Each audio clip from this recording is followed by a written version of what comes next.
मंगलाचरण से सभी लोग हाथ जोड़ लीजिए, मंगलाचरण करेंगे। नमो अरिहंताणं, नमो सिद्धाणं, नमो आयर्याणं, नमो उवज्झायाणं, नमो लोये सव्यसाहूणम्। मंगलम भगवान वीरो, मंगलम गौतमो गणी, मंगलम कुंद कुंदाद्यो, जैन धर्मोस्तु मंगलम। सर्वमंगल मांगल्यम, सर्वकल्याणकारकम, प्रधानं सर्वधर्माणां, जैनं जयतु शासनम्। आत्मा ज्ञानं स्वयं ज्ञानं, ज्ञानादन्यत् करोति किम्। परभावस्य कर्तात्मा, मोहोऽयं व्यवहारिणाम्। अज्ञानतिमिरान्धानां, ज्ञानाञ्जनशलाकया, चक्षुरुन्मीलितं येन, तस्मै श्रीगुरुवे नमः। तस्मै श्रीगुरुवे नमः। लघु जैन सिद्धांत प्रवेशिका गुरु गोपाल दास जी बरैया द्वारा विरचित, जिसके आधार से हम पूर्व की कक्षाओं में हमने मिथ्यात्व को समझा, अर्थात मिथ्या दर्शन को समझा, और मिथ्या दर्शन के अलग अलग भेदों को समझा कि उसके भेदों का क्या स्वरूप है और हम मिथ्यात्व का नाश कैसे कर सकते हैं, अर्थात अपनी मान्यता को कैसे तोड़ सकते हैं। जैसे कि 3 गुण होते हैं, श्रद्धा, ज्ञान और चारित्र। श्रद्धा, ज्ञान और चारित्र, तो इन्हीं 3 गुणों का सम्यक रूप परिणमन भी होता है और इन्हीं 3 गुणों का मिथ्या रूप परिणमन भी होता है। जैसे कि दर्शन गुण का सम्यक रूप क्या है? सम्यक दर्शन। और उसी श्रद्धा गुण का मिथ्या रूप क्या है? मिथ्या श्रद्धा, अर्थात मिथ्या दर्शन।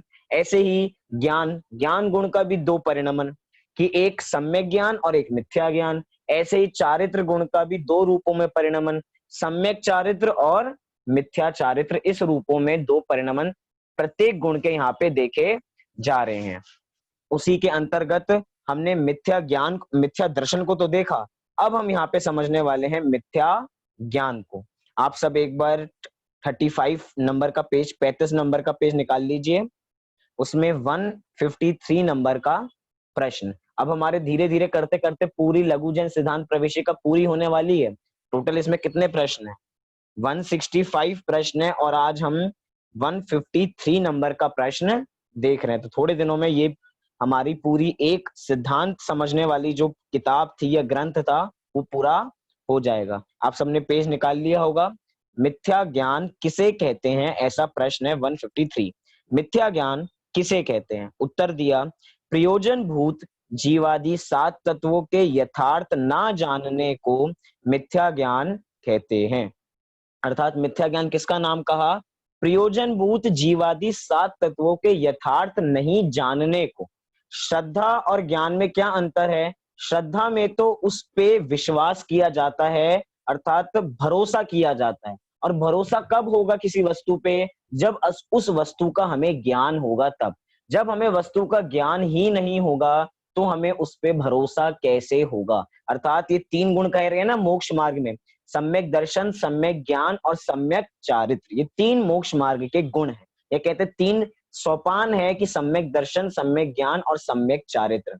तो सबसे पहले तो किसी भी जीव को सम्यक दर्शन से भी पहले ज्ञान होता है। क्या ज्ञान होता है? जो जिसका श्रद्धान करने वाला है उसका पहले ज्ञान होगा। बिना ज्ञान किए श्रद्धा हो ही नहीं सकती, अर्थात बिना ज्ञान के विश्वास नहीं हो सकता। हम मार्केट में भी कोई सामान लेने जाते हैं तो सबसे पहले उसका ज्ञान करते हैं। अगर हमें कुछ भी नई चीज लेनी हो तो 10 दुकानों पे उसके बारे में नॉलेज लेंगे, उसके बाद किसी एक चीज को पसंद करते हैं, अर्थात उस पे अपनी श्रद्धा को बिठाते हैं, हाँ ये चीज सच्ची है। लेकिन जो चीज पे विश्वास हो जाता है उसके बाद ही वो ज्ञान हमारा सच्चा कहलाएगा, नहीं तो वो ज्ञान हमारा सच्चा नहीं है। ऐसे ही मैं आपको ज्ञान की प्रोसीजर बता रहा हूं। सबसे पहले होता है सामान्य ज्ञान। सबसे पहले क्या होता है? सबसे पहले होता है सामान्य ज्ञान। उसके बाद होता है, अब उस सामान्य ज्ञान की हमने श्रद्धा पक्की कर ली, अर्थात सम्यक दर्शन प्राप्त कर लिया। अब जैसे ही हमारे सामान्य ज्ञान पे सम्यक दर्शन से हमारी श्रद्धा पक्की हो गई, अब वो जितना भी ज्ञान था हमें, जो सामान्य ज्ञान था, वही सामान्य ज्ञान किस में बदल जाता है? वो सम्यक ज्ञान में बदल जाता है। एक तरीके से जैसे अभी आप लोगों को 7 तत्वों का ज्ञान है पूरा पूरा। हमने 7 तत्वों का ज्ञान कर लिया कि जीव किसे कहते हैं, अजीव किसे कहते हैं, आश्रव, वन, संवर, निर्जरा, मोक्ष। 7 तत्वों का आपको ज्ञान तो है, लेकिन अभी श्रद्धान नहीं है। तो जो आपको ज्ञान है उस ज्ञान को सम्यक ज्ञान नहीं कहा जाएगा। क्यों नहीं कहा जाएगा? क्योंकि जब तक सम्यक दर्शन नहीं होता, सम्यक श्रद्धा नहीं होती, तब तक वो ज्ञान भी सम्यक की संज्ञा नहीं पाता। लेकिन जैसे ही आपको सम्यक दर्शन होगा, क्या आपका कुछ ज्ञान बढ़ जाएगा? सम्यक दृष्टियों को एकदम सम्यक दृष्टियों को सम्यक दर्शन होता है तो अभी तो कुछ ज्ञान नहीं था और एकदम बहुत सारा ज्ञान हो जाता होगा, ऐसा होता है? नहीं। क्या ज्ञान होता है? जितना उनको पहले ज्ञान था, ज्ञान तो उतना ही रहता है। अब उस पे सम्यक की मोहर लग चुकी है, अर्थात वही ज्ञान अभी तक सामान्य ज्ञान था या कहें शास्त्रों से पढ़ा हुआ ज्ञान था, क्षयोपशम रूप ज्ञान था। अब उस ज्ञान पे एक स्टैंप लग गई कि जो आपका ज्ञान है वो बिल्कुल बराबर ज्ञान, प्रमाणित ज्ञान हो गया। इसलिए ज्ञान की प्रोसीजर में तो सबसे पहले ज्ञान होगा, लेकिन कौन सा ज्ञान? सामान्य ज्ञान, फिर सम्यक दर्शन और फिर अपना सम्यक ज्ञान होता है उसके बाद, सम्यक दर्शन के बाद। ऐसे यहाँ पे चल रहा है, पहले हमें किसी का ज्ञान होगा, फिर उसका मिथ्या दर्शन और फिर मिथ्या ज्ञान। अब यहाँ पे मिथ्या ज्ञान को ही समझा रहे हैं कि मिथ्या ज्ञान क्या है। तो कह रहे हैं प्रयोजन भूत जीवादि 7 तत्वों के यथार्थ ना जानने को, अर्थात उनका यथार्थ स्वरूप नहीं समझने का नाम ही मिथ्या ज्ञान है। संक्षेप में कहा जाए, वस्तु स्वरूप का सही ज्ञान नहीं होना, मिथ्यात्व मिथास वस्तु व्यवस्था का सही श्रद्धा नहीं होना, और यहाँ पे वस्तु व्यवस्था का सही ज्ञान नहीं होना। अगर ज्ञान ही हमारा सच्चा नहीं होगा तो हमें उस पे श्रद्धा कैसे होगी, और श्रद्धा नहीं होगी तो हमारा कुछ भी काम नहीं हो पाएगा। इसीलिए मिथ्या ज्ञान की हमने यहाँ पे परिभाषा देखी, प्रयोजन भूत जीवादि 7 तत्वों के यथार्थ ना जानने को मिथ्या ज्ञान कहते हैं। अब छोटा सा प्रश्न आपसे मैं पूछता हूं कि एक सम्यक दृष्टि जीव, बहुत ध्यान से सुनिए, एक सम्यक दृष्टि जीव, ये सब क्या है? आपको दिख रही है? ये आप सबको दिख रही होगी, ये सब क्या है? पेंसिल है। अगर कोई सम्यक दृष्टि जीव इसको पेन बोले तो क्या उसका मिथ्या ज्ञान है या सम्यक ज्ञान है?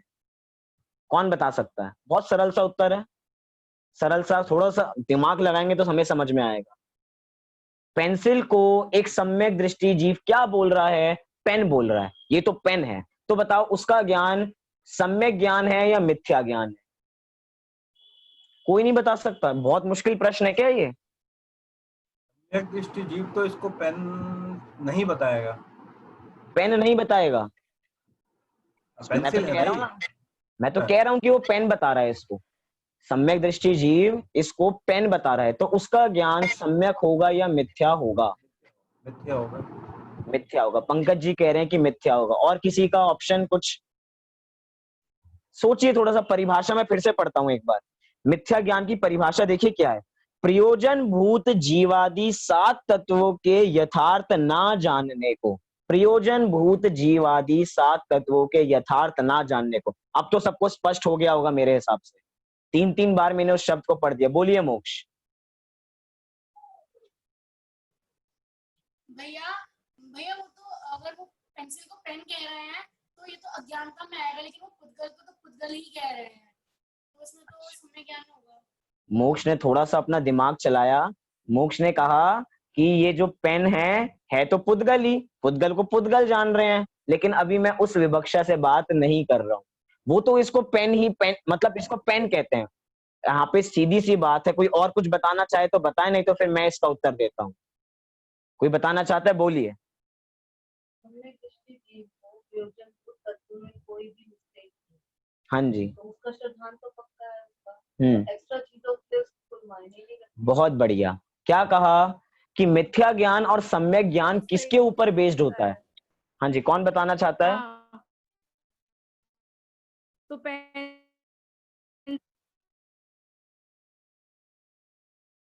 आपकी आवाज नहीं आ रही।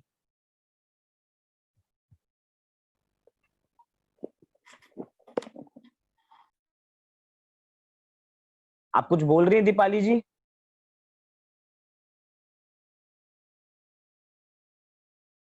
चलिए, उनकी आवाज जहां तक नहीं आ रही, सीधी सी बात है, उत्तर हमारे घर से आया। क्या आया उत्तर? कि मिथ्या और सम्यक ज्ञान में फर्क क्या होता है? मिथ्या ज्ञान होता है प्रयोजन भूत तत्वों संबंधी, अर्थात जो प्रयोजन भूत तत्व है उसके अंदर अगर श्रद्धान और उसका ज्ञान उल्टा है तो ही वो मिथ्यात्व की श्रेणी में जाता है। इसको जानना प्रयोजन भूत नहीं है। क्या इसके जानने का नाम, अच्छा बताइए, पेन को पेन जानने का नाम सम्यक ज्ञान है या जीव को जीव जानने का नाम सम्यक ज्ञान है? जीव को जीव जानने का नाम है, क्योंकि सम्यक ज्ञान के अंदर पेन का कुछ रोल नहीं है, पेंसिल का कुछ रोल नहीं है, प्रयोजन भूत। इसीलिए मिथ्या ज्ञान में क्या लिखा? प्रयोजन भूत जीवादि 7 तत्वों के यथार्थ ना जानने का नाम। यहाँ पे ऐसा नहीं लिखा कि पेन को पेंसिल जान, पेन को अगर पेंसिल जानेंगे या पेंसिल को अगर पेन जानेंगे तो उनका मिथ्या ज्ञान हो जाएगा। मिथ्या ज्ञान किसमें होता है? जो प्रयोजन भूत होते हैं। और सम्यक दृष्टि जीवों को कभी भी प्रयोजन भूत में कोई मिस्टेक होती ही नहीं है। अगर जैसे अधिकतर क्या चीजें होती है, जैसे गणना नियोग है, गणना नियोग के बहुत सारी अलग अलग गणना होती है कि सुमेरु पर्वत कितना, तो 1,00,000 योजन। अब गलती से सम्यक दृष्टि जीव ने उस सुमेरु पर्वत को 2,00,000 योजन बता दिया, भूल से। क्या 1,00,000 योजन चीज को 2,00,000 योजन बता दिया, तो क्या उसका श्रद्धान उल्टा हो गया? भैया ये अप्रयोजन भूत बातें हैं। अप्रयोजन भूत बातों का श्रद्धान का नाम सम्यक दर्शन नहीं है। सम्यक दर्शन किसका नाम है? प्रयोजन भूत 7 तत्वों के श्रद्धान का नाम सम्यक दर्शन है। तो उसमें तो कभी भी सम्यक दृष्टि जीव कोई भूल नहीं करता है। और अगर वो भूल कर दे तो उनका सम्यक दर्शन छूट जाए उनसे, लेकिन सम्यक दर्शन छूटता नहीं। क्यों नहीं छूटता? क्योंकि प्रयोजन भूत जीवादि 7 तत्वों का ज्ञान उनको बराबर रहता है। तो इतना हमने यहाँ पे देखा।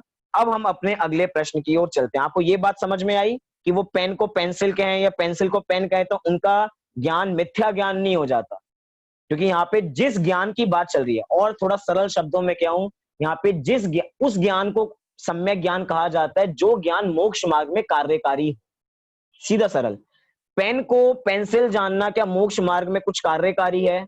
कुछ कार्यकारी नहीं है। लेकिन अगर जीव को अजीव जान लिया तो बहुत बड़ी भूल हो सकती है, तो वो मोक्ष मार्ग में आरूढ़ नहीं हो सकता। लेकिन किसी को भी कुछ भी जाने, ठूठ को एक लकड़ी जान ले या ठूठ को एक पुरुष जान ले, उसके अंदर सांप को रस्सी जान ले, वो ज्ञान कुछ मायने नहीं रखता, क्योंकि अप्रयोजन भूत है। प्रयोजन भूत में सम्यक ज्ञानियों को कोई भूल होती नहीं है। अब आगे ही 154 नंबर के प्रश्न में मिथ्या ज्ञान के कितने भेद होते हैं ऐसा बता रहे हैं कि मिथ्या ज्ञान के कितने भेद हैं। उत्तर कि मिथ्या ज्ञान के 3 भेद हैं। कितने भेद? हाँ जी बोलिए अंकल। ये भी कह सकते हैं प्रयोजन भूत जीवादि 7 तत्वों के यथार्थ श्रद्धान को सम्यक दर्शन कहते हैं। हाँ जी बहुत बढ़िया, कि प्रयोजन भूत 7 तत्वों के ज्ञान का नाम ही सम्यक ज्ञान है और उनके ही सम्यक श्रद्धान का नाम सम्यक दर्शन है। ठीक, हाँ जी बहुत बढ़िया, यही परिभाषा, एग्जैक्ट परिभाषा है ये शास्त्रों की। आगे क्या कह रहे हैं? मिथ्या ज्ञान के कितने भेद होते हैं? तो उत्तर दिया, मिथ्या ज्ञान के 3 भेद बता रहे हैं। कौन कौन से? संशय, विपर्य और अनध्यवसाय। क्या 3 नाम याद हो जाने चाहिए सबको? पहला संशय, दूसरा विपर्य और तीसरा अनध्यवसाय। आपको वो 5 नाम ध्यान है? पहले वाले 5 नाम, मिथ्यात्व के 5 नाम, मिथ्यात्व के 5 भेद: एकांत, विपरीत, संशय, अज्ञान और अगला क्या? विनय। ये 5 हो गए। अब इसके अंदर इन 5 में और इन 3 में एक नाम कॉमन है। कौन सा नाम कॉमन है? ये तीसरा भेद। मिथ्यात्व के 5 भेदों में से जो तीसरा भेद है संशय मिथ्यात्व, संशय मिथ्या दर्शन, और यहाँ पे भी एक नाम आया है संशय। क्या संशय? संशय मिथ्या ज्ञान। अब हम क्रम से इनको ही समझने वाले हैं और ये भी देखेंगे कि संशय मिथ्या दर्शन में और संशय मिथ्या ज्ञान में क्या अंतर है। तो सीधा सरल है, एक मिथ्या दर्शन है और एक मिथ्या ज्ञान है। एक तो श्रद्धा का दोष है और एक ज्ञान का दोष है। मतलब एक में तो आपने विश्वास कर लिया और एक में आप अभी ज्ञान में ही संशय में हो, ये है या ये है। संशय अर्थात हमारा डिसीजन अभी नक्की नहीं हुआ है कि ये चीज है या ये चीज है, अभी हम कंफ्यूजन में है। कंफ्यूजन का नाम ही संशय है। अब क्या कह रहे हैं हम, संशय के बारे में बता रहे हैं कि संशय मिथ्या ज्ञान किसे कहते हैं। 155 नंबर का प्रश्न, उत्तर दे रहे हैं यह इस प्रकार है या इस प्रकार है, ऐसे परस्पर विरुद्धता सहित ज्ञान को संशय ज्ञान कहते हैं। इसी के लिए न्याय दीपिका एक ग्रंथ श्रीमद अभिनव धर्म भूषण जी यति द्वारा विरचित, उन्होंने पूरा न्याय का ग्रंथ है, उसमें मिथ्या ज्ञान के बारे में, उसके 3 भेद के बारे में खुलासा किया और संस्कृत में एक परिभाषा दी कि विरुद्ध अनेक कोटि स्पर्शी ज्ञानम संशयः। बहुत सरल है, संस्कृत भी बड़ी सरल है। विरुद्ध, आप ध्यान से सुनेंगे आपको भी समझ में आ जाएगी। विरुद्ध अनेक कोटि स्पर्शी ज्ञानम, अर्थात विरुद्ध जो दिखने में तो विरुद्ध है और ऐसे अनेक कोटियों को स्पर्श करते हैं, अर्थात कुछ पक्का नहीं है कि ये चीज सच्ची है या ये चीज सच्ची है। उनका ज्ञान कभी इस और दौड़ता है, कभी इस और दौड़ता है, डिसीजन नहीं है। विरुद्ध अर्थात अलग अलग चीजों को वो स्पर्श करता है। और उदाहरण दिया कि हम रास्ते से जा रहे हो और हमने देखा कि यहाँ पे तो ठूठ है, फिर लगा नहीं नहीं नहीं ये तो कोई पुरुष है। ठूठ होता है ना, जैसे लकड़ी के एक तरीके से होते हैं जो लगते हमें दूर से क्या है कि ये तो एक पुरुष खड़ा है। जैसे कि हम खेतों में चले जाएं तो खेतों में एक ऐसा कौओं के लिए इंसान लगा देते हैं, उसको कहीं कहीं जगह कहते हैं कि कौआ भगौड़ा, कि कौए को भगाने के लिए, जो भगौड़ा मतलब कौए को भगाने के लिए जो चीजें लगा दी जाती हैं, एक लकड़ी का ठूठ लगा देते हैं, उसके ऊपर एक मटका पहना देते हैं, एक पगड़ी सी पहना देते हैं, 2 हाथ निकाल देते हैं और कुर्ता पहना देते हैं। तो ऐसा क्या लगता है कि सामने कोई इंसान खड़ा है, इसकी वजह से कौए आते नहीं है। अब हमें दूर से देखें और हमें लगे कि ये कोई ठूठ है या कि यहाँ पे कोई इंसान खड़ा है, अब हम संशय में पड़ गए। अब निर्णय नहीं हो पा रहा हमें, अर्थात संशय ज्ञान में हमें कभी भी निर्णय नहीं हो पाता है। ये संशय ज्ञान में ही है, ज्ञानात्मक अभी संशय हुआ है अभी हमें। स्केयर क्रो, जिसको इंग्लिश में मोक्ष बता रहा है, स्केयर क्रो अर्थात जिसमें वही हमने जो अभी देखा ठूठ के रूप में, अर्थात किसी भी प्रकार की कंफ्यूजन हो जाना। हम एक अंधेरे कमरे में गए, हमें छोटा सा कुछ लगा कि यहाँ पे सांप है और जैसी लाइट जला के देखा तो पता लगा यहाँ पे तो रस्सी लगी है, यहाँ पे तो कोई बड़ी सी रस्सी रखी हुई है, हमें लगा कि वो सांप है। अब हम डर गए थे और जैसी लाइट खोला तो हमें ज्ञान हो गया। अब हमें संशय, जिस समय तक हमने लाइट नहीं खोली थी उस समय तक हमें संशय बना रहा था कि यहाँ पे सांप है या यहाँ पे रस्सी है। अब जिसको पता लग गया कि ये तो रस्सी है वो तो आराम से बैठ जाएगा, लेकिन जिसको अभी पक्का ही नहीं है ये है या ये है, वो हमेशा कंफ्यूजन में रहेगा। संशय मिथ्यात्व के अंदर भी ऐसा ही था। संशय मिथ्यात्व में बस उस संशय मिथ्या ज्ञान की श्रद्धा हो गई थी उसको। जैसे कि क्या कहा था संशय मिथ्यात्व में कि आत्मा अपने कार्य का करता है या पर का कार्य का करता है। अब हमें इसमें कंफ्यूजन हो गई, हम निर्णय नहीं कर पा रहे कि आत्मा अपना करता है या पर का करता है। मतलब संशय, जैन धर्म सच्चा है या दूसरे धर्म सच्चे हैं, कई बार कंफ्यूजन हो जाती है। हमारे भगवान अच्छे हैं या दूसरों के भगवान अच्छे हैं, हमारे भगवान तो कुछ करते नहीं, दूसरों के भगवान तो कुछ करते हैं। अब कंफ्यूजन में हम इस तरफ जाएं या उस तरफ जाएं। कभी कभार मार्ग में होता है ना, डिवाइडर से आ जाते हैं, एक रास्ता इधर जा रहा होता है और एक रास्ता इधर जा रहा होता है। अब उस व्यक्ति की वो निर्णय में वो कंफ्यूजन में पड़ जाता है कि वो इधर जाए या इधर जाए। अगर इधर जाएगा तो सही जगह पहुंचेगा या नहीं पहुंचेगा, और इधर जाएगा तो सही जगह पहुंचेगा नहीं पहुंचेगा। अब कंफ्यूजन है। अब वो 10 लोगों से पूछेगा, 10 लोग अलग अलग उत्तर देंगे, उसकी कंफ्यूजन और बढ़ती जाएगी। इससे अच्छा तो वो खुद निर्णय करे। आजकल तो बहुत चीजें आ गई हैं, आजकल तो हम मैप निकाल लेते हैं, गूगल मैप, और गूगल हमें सब कुछ बताता चला जाता है। आज का सम्यक ज्ञान तो हम गूगल को कह सकते हैं। गूगल पे जो चीज पूछो आपको वो चीज पता लग जाती है। हमें नहीं पता होगी लेकिन गूगल से पूछ लो। एक तरीके से केवल ज्ञान में सब कुछ झलकता है। तो हमने केवल ज्ञान की उपमा तो आजकल गूगल को दे रखी है। जो कुछ पूछना हो गूगल से पूछो, यूट्यूब पे देख लो, सब कुछ पता लग जाता है। ये तो चलो दूसरी बात हो गई। लेकिन संशय क्या है?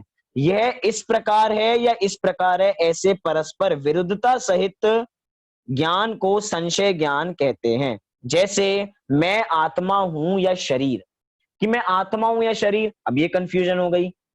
कई बार हमें ऐसे प्रश्न हमारे सामने आ जाते हैं, आप आत्मा को मानते हो ना, तो दिखाओ अपनी आत्मा को।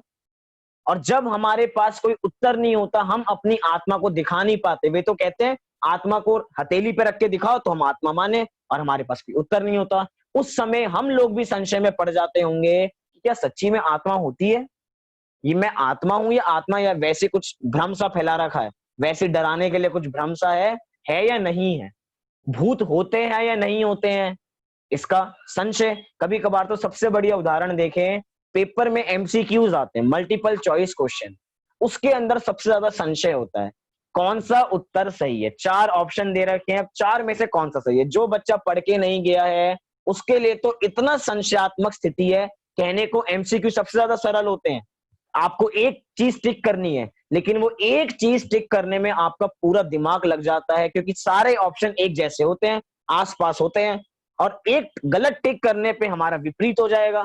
अब उस समय संशय में कि ये उत्तर सही है या ये उत्तर सही है, ये सही है ये सही है। केबीसी के अंदर देखिए, केबीसी में कोई 4 ऑप्शन आए, उसने 50-50 ऑप्शन ले लिया, 50-50 लाइफलाइन ले ली। अब उसके पास 2 चीजें बची, और अब कितने का प्रश्न है, 7 करोड़ का प्रश्न बचा हुआ। चलो 7 करोड़ पे तो लाइफलाइन नहीं होती, नीचे आ जाइए 1 करोड़ पे। 1 करोड़ का प्रश्न है और 50-50 कर लिया। अब सोचिए उस समय वो व्यक्ति पसीने पसीने हो जाता है। क्यों पसीने पसीने हो जाता है? अब उसको संशय है, अगर गलत हो गया तो 1 करोड़ हाथ से जाएंगे, और सही हो गया तो 1 करोड़ हाथ में आएंगे। वो व्यक्ति, देखिए सबसे बड़ी बात, अगर वो संशय में सही उत्तर को भी सही कर दे, वो उत्तर सही है लेकिन वो संशय में था। बहुत लोग कहते हैं ना कि भैया हम तो माता जी का नाम लेते हैं, जय माता जी, तुक्का मार के आ जाते हैं। अगर उसका तुक्के में सही उत्तर हो जाता है तो भी उसका ज्ञान कैसा है? उसका ज्ञान तो मिथ्या ज्ञान ही है। क्यों? क्योंकि वो अभी संशयात्मक में था। मैं आत्मा हूं या शरीर?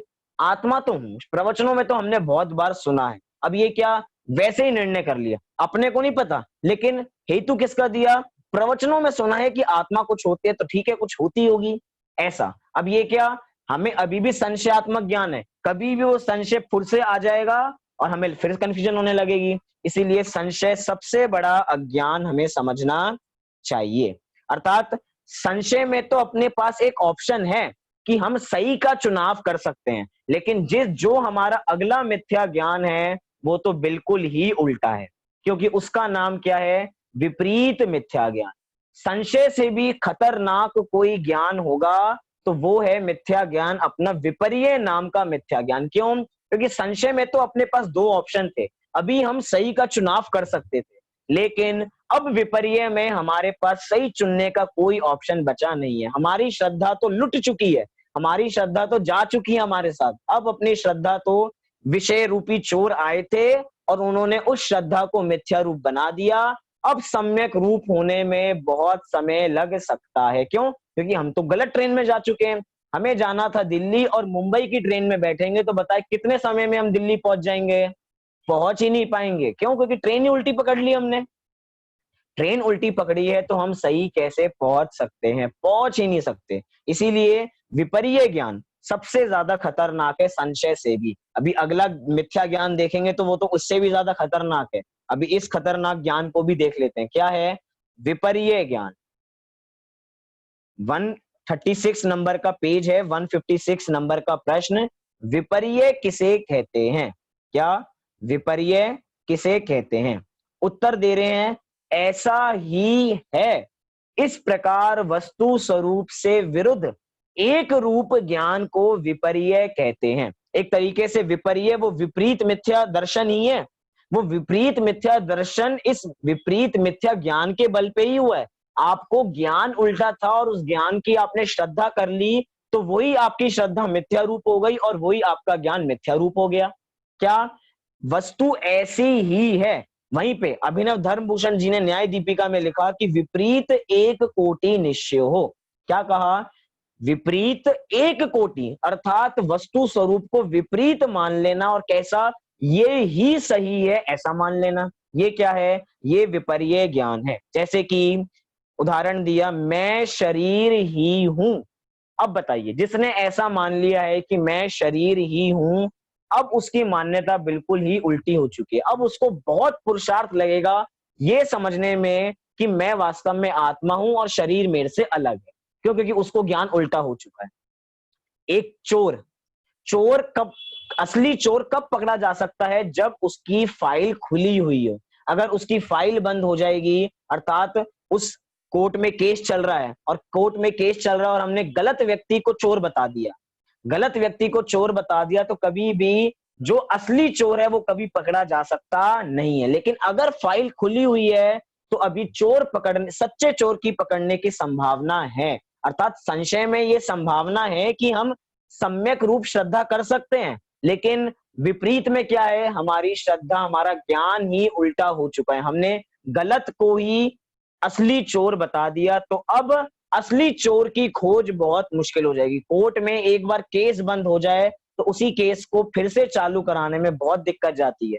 जैसे ही विपरीत ज्ञान को सम्यक ज्ञान बनाने में थोड़ा समय तो लगेगा, लेकिन होगा जरूर, क्योंकि ऐसे अनंत जीव हैं जिनका कल्याण हुआ है। वो भी पहले ऐसे ही थे, उनको भी पहले मिथ्या ज्ञान ही था, उन्होंने पुरुषार्थ किया तो उनका मिथ्या ज्ञान सम्यक ज्ञान रूप बदला। उदाहरण दिया सीप और चांदी का, कि ये सीप है या चांदी, दोनों ही सिल्वर कलर की होती है। सीप भी सिल्वर कलर की है, चांदी भी सिल्वर कलर की है। अब यहाँ पे कंफ्यूजन हो गया, कंफ्यूजन तो नहीं हुआ। अब यहाँ पे हमने चांदी, सीप को ही चांदी मान लिया, हमने नकली हीरो को ही असली हीरे मान लिया, हम ठगाए गए।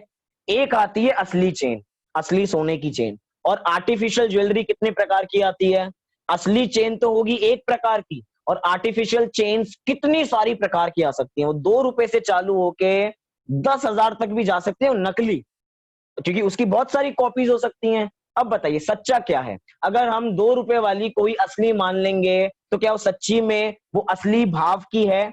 असली सोने का भाव अलग है और नकली का अलग। वो तो प्लास्टिक की है, उस पे पेंट कर दिया वो, और हमें लग रही है असली है। लोग ऐसा ही करते हैं, आर्टिफिशियल ज्वेलरी पहन के दिखाते हैं कि हम असली पहन रहे हैं, दूसरों को दिखाने के लिए। कहते हैं दूसरे क्या समझेंगे, दूसरों को तो हम धोखा दे देंगे, दूसरों को लगेगा ये तो बड़े अच्छे पहन रहे हैं। बल्कि वो गहने भी, वो आर्टिफिशियल गहने भी किराए पे लिए होते हैं, एक एक दिन के किराए पे, 2-2 दिन के किराए पे, थोड़े दिन के लिए लेके आते हैं, काम अपना हो जाता है तो उसको ही वापसी करके आ जाते हैं। तो ये क्या हुआ, हमें उसको ही हम असली दिखाने की कोशिश में लग जाते हैं कि देखो हमारा कितना अच्छा, इतने तोले का हार है ये, इतने तोले का हार है।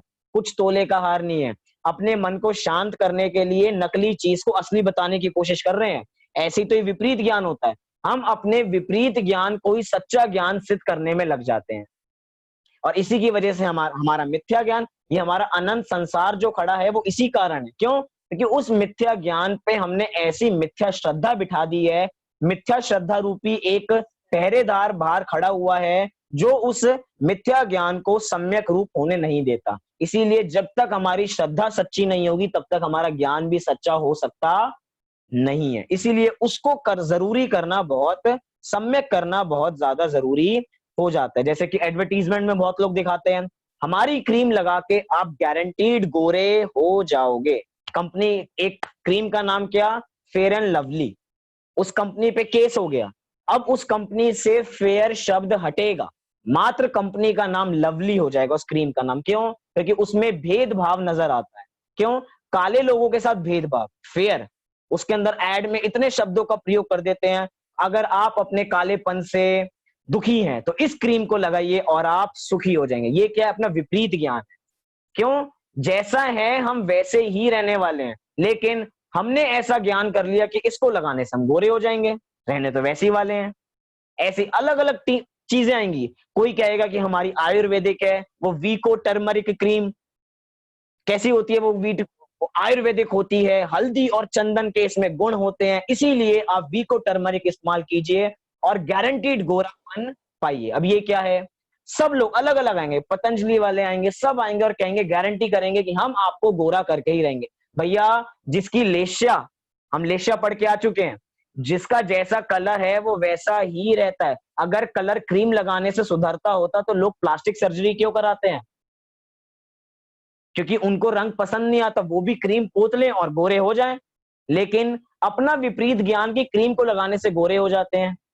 सारा विपरीत ज्ञान, दवाई को खाने से सही हो जाते हैं, ये भी विपरीत ज्ञान कि दवाई में ही कुछ ऐसी चीज है जिसके कारण हम सही हो जाएंगे, लेकिन ये सारा विपरीत ज्ञान में जा रहा है। ऐसे ही धर्म के संबंध में लगाएं विपरीत ज्ञान कि पुण्य को ही धर्म मान लेना, जो निर्ग्रंथ गुरु नहीं है उनको निर्ग्रंथ गुरु मान लेना, जो परिग्रह के साथ हैं उनको अपरिग्रही घोषित कर देना, उनको अपरिग्रह वाला मान लेना।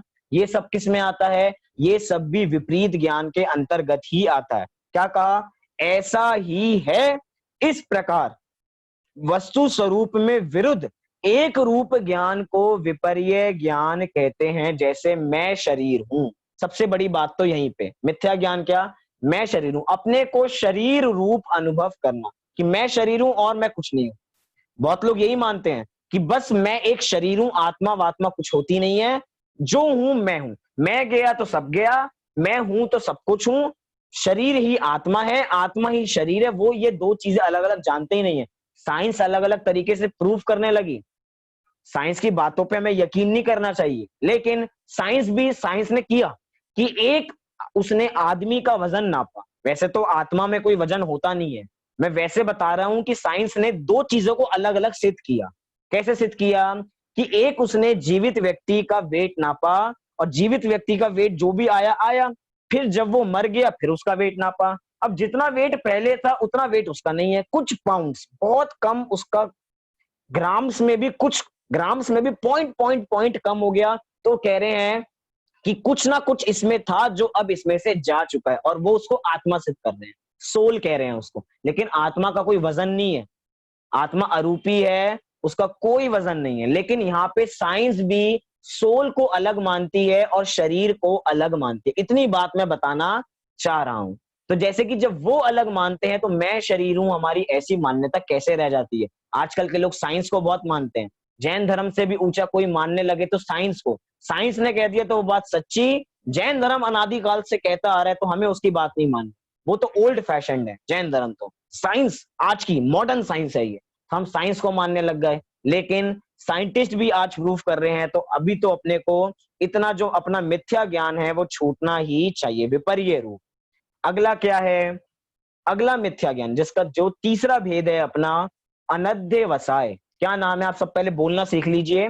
अनध्यवसाय। दो शब्द हैं, अन प्लस अध्यवसाय। कौन से दो शब्द? अन प्लस अध्यवसाय।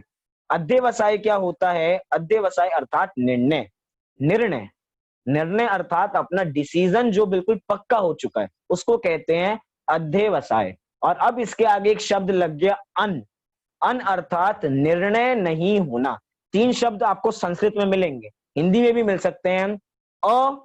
अ का मतलब भी नहीं के रूप में होता है, जैसे ज्ञान और अज्ञान अर्थात ज्ञान नहीं होना। ऐसे अ भी नेगेटिव सेंस में होता है, न भी नेगेटिव सेंस में होता है। जैसे निर्मल, मल नहीं होना, तो न भी नेगेटिव सेंस में, और अन भी नेगेटिव सेंस में ही होता है। तो तीन शब्द दोनों, कितना गजब की चीज है कि न का भी नहीं अर्थ, अ का भी नहीं अर्थ और अन का भी नहीं अर्थ ही होता है।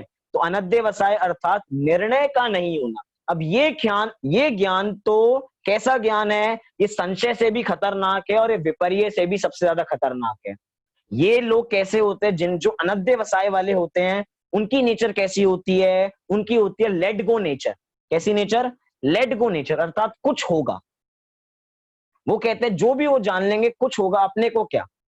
अगर उनसे पूछो उन्होंने कुछ खाना खाया, अरे कुछ खाया होगा, हमें क्या, कुछ। अब उनसे पूछा जाए क्या आपने कुछ में क्या खाया था? अरे बताया ना कुछ में कुछ खाया था, अब मेरे से क्यों पूछ रहे हो? भैया निर्णय तो करना पड़ेगा ना, आपने क्या खाया था। खाने से पहले आपने देखा होगा कि वो भक्ष्य है या अभक्ष्य है, कभी खाने योग्य है या खाने योग्य नहीं है, निर्णय तो करना पड़ेगा। कुछ खाया था हमने तो। अब कुछ जो चीज होती है उसमें निर्णय नहीं होता, और सबसे खतरनाक ज्ञान वो ही होता है जिसमें हमें निर्णय नहीं होता। तो यहाँ पे यही कह रहे हैं कुछ है। इस तरह के निश्चय रहित ज्ञान को अनध्यवसाय कहते हैं। इसी के लिए न्याय दीपिका में अभिनव धर्मभूषण जी आचार्य ने क्या कहा किम इति आलोचनम मात्रम। किम इति आलोचनम अर्थात कुछ होगा, किम अपन नहीं जानते हैं, लेकिन कुछ होगा इतना मात्र ज्ञान है। अर्थात ये सबसे ज्यादा लेजी होते हैं, जिन जो अनध्यवसाय ज्ञान के साथ होते हैं वे सबसे ज्यादा लेजी होते हैं। सुपर लेजीएस्ट पर्सन दुनिया के ये होते हैं जो अनध्यवसाय ज्ञान के साथ होते हैं। क्यों? क्योंकि उनको कुछ मतलब नहीं है। उदाहरण दिया, हम रास्ते से जा रहे थे और रास्ते से जाते हमें कुछ हाथ तिनका लग गया, हमारे पैर में तिनका चुभ गया। उनसे पूछा आपको क्या चुभा? हम उत्तर आया कुछ चुभा होगा। देखने का मतलब ही नहीं है, कुछ कुछ चुभा होगा, हमें क्या। अब ये क्या है? सबसे खतरनाक स्थिति कि हमें ज्ञान ही नहीं है उसके संबंध में। कुछ होगा, जैसे कि मंदिर में प्रवचन चल रहा हो, हम पूछे कि मंदिर में क्या चल रहा है? अरे कुछ चल रहा होगा। हाँ, आत्मा की बात करते रहते हैं ऊपर की आत्मा जाननी चाहिए, कुछ होगी आत्मा, हमें क्या मतलब है। कई लोग तो मंदिर में बैठे बैठे ऐसी बातें, कुछ होगी आत्मा, कुछ होगा समय सार ग्रंथ, हमें क्या करना, हमें तो समय सार से मतलब नहीं है, कुछ होगा। अब ये कुछ में बहुत गड़बड़ वाला ज्ञान है। एक बार को विपर्य अनध्यवसाय से बढ़िया और विपर्य से बढ़िया संशय। बढ़िया कैसे? वास्तव में तो तीनों ही मिथ्या ज्ञान है, लेकिन कुछ है से तो बढ़िया है, कम से कम श्रद्धा किसी रूप में तो है। इस अनध्यवसाय वाले व्यक्ति की तो श्रद्धा ही पता ही नहीं कहां जा रही है। कुछ होगा इतने मात्र की उसकी श्रद्धा रहती है, और ये व्यक्ति लौकिक और अलौकिक जीवन में दोनों में बंध जाते हैं। बंद कैसे जाते हैं? अर्थात धर्म को भी नहीं जानते। धर्म कुछ होता होगा, किसी से पूछो आप आस्तिक हो या नास्तिक हो, कुछ होंगे, हमें क्या, हमें तो नहीं पता हम नास्तिक हैं या आस्तिक हैं, कुछ होंगे। आप जैन क्यों हो? जैन होंगे, होते होंगे, हमें क्या पता। हमारे नाम के आगे तो शुरू से जैन लगा है, तो होंगे कुछ जैन। जैन क्या करते हैं? जैनों की पहचान क्या होती है? कुछ होगी जैनों की पहचान, हमें क्या करना। मतलब ये ऐसे सुपर लेजी, ना जानने का प्रयास करते हैं, ना दूसरों को मदद करते हैं। इसीलिए ये ज्ञान सबसे ज्यादा खतरनाक ज्ञान होता है, क्योंकि ज्ञान की सारी पर्याय हैं। ज्ञान गुण है और ज्ञान की अलग अलग पर्याय हैं, और ज्ञान की पर्याय मिथ्या रूप और सम्यक रूप। तो यहाँ पे मिथ्या ज्ञान की 3 पर्याय बताई, जिनका नाम क्या है? संशय, विपर्य और अनध्यवसाय। एक बार मैं पढ़ देता हूं तीनों की परिभाषा, फिर आपको इससे संबंधित कोई प्रश्न हो तो आप पूछ लीजिए। क्या कह रहे हैं संशय में? यह इस प्रकार है या इस प्रकार है, ऐसे परस्पर विरुद्धता सहित ज्ञान को संशय ज्ञान कहते हैं। जैसे मैं आत्मा हूं या शरीर। आगे विपर्य ज्ञान, ऐसा ही है इस प्रकार वस्तु स्वरूप से विरुद्ध एक रूप ज्ञान को विपर्य ज्ञान कहते हैं, अर्थात विपरीत जान लेना। जैसे कि पशु वध से ही सब कुछ धर्म होता है, अर्थात इस जानवर की बलि देने में धर्म है।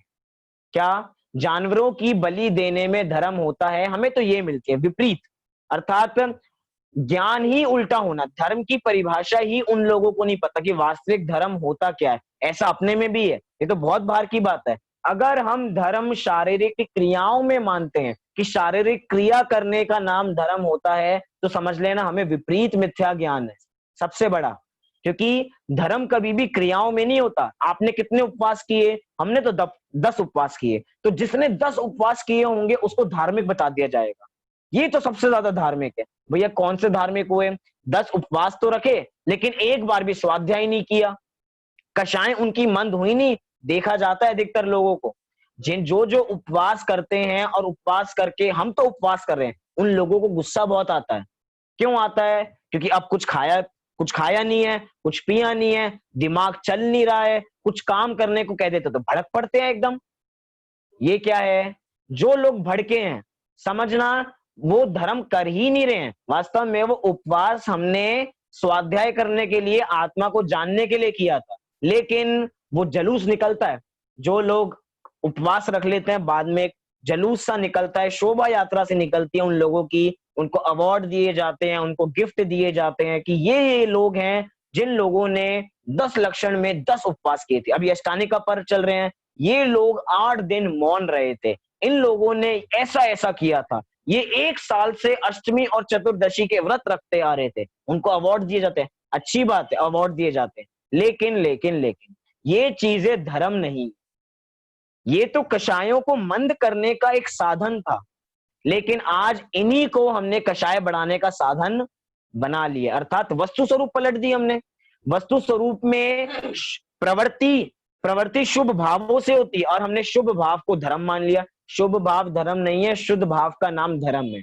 अपनी आत्मा को जानने का नाम धर्म है। अब विप्रिय में हमने क्या किया कि ऐसे करने का नाम ही धर्म होता है। मंदिर में जाके पूजन करने का नाम ही धर्म है, अभिषेक करने का नाम ही धर्म। अच्छी बात है, हम मना नहीं कर रहे हैं, हमें पूजन करनी चाहिए, हमें भगवान का अभिषेक करना चाहिए, प्रक्षाल करनी चाहिए, लेकिन उसको धर्म मान के नहीं। क्यों? क्योंकि वो तो शुभ भाव है, शुभ भावों से पुण्य बनता है और पुण्य इज इक्वल्स टू धर्म होता नहीं है। धर्म इज इक्वल्स टू शुद्ध भाव, धर्म इज इक्वल्स टू शुद्ध भाव, धर्म इज इक्वल्स टू पुण्य भाव। ये बिल्कुल गलत हो जाएगा, क्योंकि पुण्य से कर्मों का बंधन होता है और धर्म में कर्मों का बंधन थोड़ी होता है। धर्म में तो कर्मों से छूटा जाता है, धर्म तो कर्मों से रहित होने के लिए किया जाता है। तो इसलिए हमें थोड़ा विचार यहाँ पे लगाना चाहिए। हमारी मिथ्या श्रद्धान हमारा सारा टूट सकता है, मिथ्या ज्ञान जो है उसी कारण हमें मिथ्या दर्शन भी होता है। तो ऐसा ही है, इस प्रकार वस्तु स्वरूप से विरुद्ध एक रूप ज्ञान को विपर्य ज्ञान कहते हैं, जैसे मैं शरीर ही हूं। अब 157 में क्या कहा? अनध्यवसाय किसे कहते हैं? कुछ है इस तरह के निश्चय रहित ज्ञान को अनध्यवसाय कहते हैं। जैसे उदाहरण, मैं कोई हूंगा, मुझे पता ही नहीं मैं कौन हूं, मैं जीव हूं या मैं जड़ हूं, मुझे यही नहीं पता, मैं शरीर हूं या आत्मा, मुझे यही नहीं पता, कुछ हूंगा मैं। अब ऐसी प्रवृत्ति के जो लोग होते हैं वो लेट गो नेचर के होते हैं, सब कुछ छोड़ो, क्या करना जान के, कुछ प्रयोजन नहीं। शास्त्र पढ़ने का क्या प्रयोजन? ज्ञान बढ़ाते रहो, आत्मा का ज्ञान तो करते नहीं, अब कुछ कुछ बोलते रहते हो, हमें कुछ कुछ नहीं करना। ये क्या है? ये अनध्यवसाय है। और अनध्यवसाय वास्तव में किसको होता है? जिसको जानने की रुचि नहीं होती है, जिसको शास्त्र पढ़ने की रुचि नहीं होती है, जिसको नई नई नॉलेज लेने की रुचि नहीं होती है, उनको अनध्यवसाय होता है। कुछ होगा, हमें क्या जानना, आप बता देना सुन के, हमें नहीं सुनना। आपने 1 घंटा सुन लिया, 1 घंटा सुन के हमें 5 मिनट में बता देना आपने क्या सुना। हम तो पढ़ना नहीं चाहते, हम सुनना नहीं चाहते, हमसे 1 घंटा धर्म नहीं किया जाता। पता नहीं क्या क्या बोलते रहते हैं धर्म के बारे में, क्या मिथ्या ज्ञान, क्या मिथ्या दर्शन, क्या सम्यक, ऐसा लगता है अपनी मन की बातें करते हैं। अब जो ऐसा बोलते हैं वो उनको कौन सा ज्ञान? ये अनध्यवसाय, कुछ जानते नहीं और कुछ का कुछ बोलते हैं। तो ये तीनों ज्ञान, ये तीनों जो मिथ्या ज्ञान के ये भेद हैं, ये किसको पुष्ट करते हैं? ये मिथ्या दर्शन को पुष्ट करते हैं, अर्थात अपनी मिथ्या श्रद्धा को बढ़ाते हैं। और जब तक ये अपना मिथ्या ज्ञान कम नहीं होगा तो मिथ्या दर्शन भी नहीं जाएगा, और जब मिथ्या दर्शन ही नहीं जाएगा तो सम्यक दर्शन की उत्पत्ति कैसे होगी? और जब सम्यक दर्शन की उत्पत्ति नहीं होगी तो उसकी वृद्धि नहीं होगी, वृद्धि नहीं होगी तो हम अरहंत कैसे बन पाएंगे?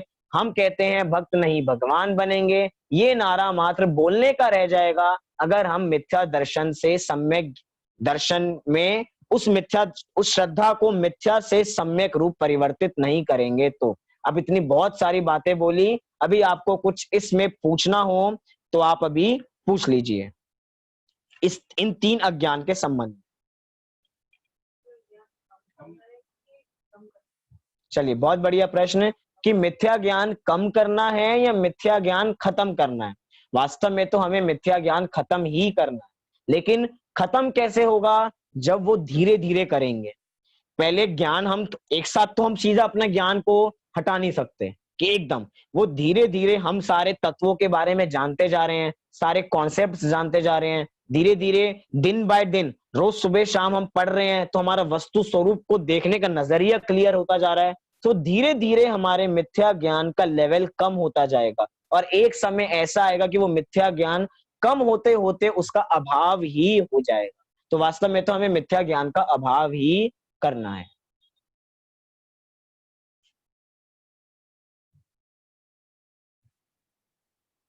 चलिए, किसी को कोई प्रश्न नहीं है? बोलिए मोक्ष। भैया मोक्ष और मैं मिलकर जिनवाणी स्तुति गाना चाहते हैं। चलिए बोलिए, गाइए जिनवाणी स्तुति। मिथ्यात्म के नाश वे को, ज्ञान के प्रकाश वे को, अपरिभास वे को, भानु सी बखानी है। श्रेयो द्रव्य जानवे को, बंधे विधि मानवे को, स्वर्ग पद छानवे को, परम परमानी है। अनुभव बताए वे को जीव के जताए वे को कहूँ न सताए वे को भव्य ओरे आनी है जहाँ तहाँ तार वे को पार के उतार वे को सुख विस्तार वे को यही जिन्हें वाणी है ये जिनवाणी भारती तो जब दिन रहे जो तेरी शरणागत है सो पावे सुख चैन जानी के ज्ञान से चेलो कालो तो वाणी मस्तक सदा दे चलिए, बहुत बढ़िया। मिथ्यात्व का अभाव होगा और स्व पर का ज्ञान जो स्वपर प्रकाशक स्वरूप है उसका उदय होगा। तो जल्दी से जल्दी हम मिथ्या ज्ञान का अभाव करें, सम्यक ज्ञान को प्राप्त करें। इसी मंगल भावना से अभी की बात को पूरी करते हैं। अभी सभी 9 बार नमोकार मंत्र का पाठ करेंगे और कल सुबह की कक्षा यथा समय रहेगी। अभी 9 बार नमोकार मंत्र का पाठ।